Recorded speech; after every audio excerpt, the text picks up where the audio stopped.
How to lay sod directly over grass. Many homeowners choose the ease and convenience of sod when installing a new lawn or re-establishing an older one.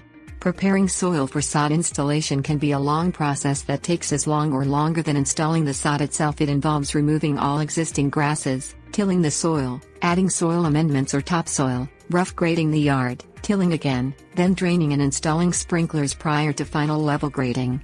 Fortunately, a property's existing soil is often good enough for sod installation, and many homeowners choose to lay sod directly over grass. Things you'll need. Weed-killing herbicide is needed. Lawn mower. Topsoil.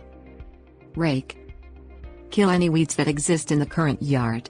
Apply a specialized weed killer or a glyphosate-based herbicide.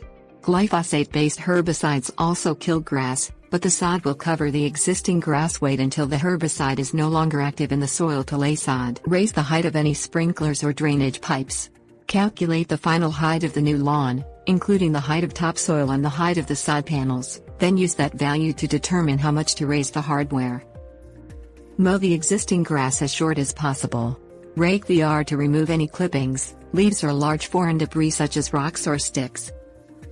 Apply a 2 to 3 inch layer of topsoil. Sod needs loose soil to establish its roots. Apply a high phosphorus fertilizer with a 1:1 ratio on top of the topsoil. Smooth the topsoil and fertilizer with a lawn roller. Lay the sod within 24 hours of purchase. Normal sod installation techniques should be used when laying sod directly over grass.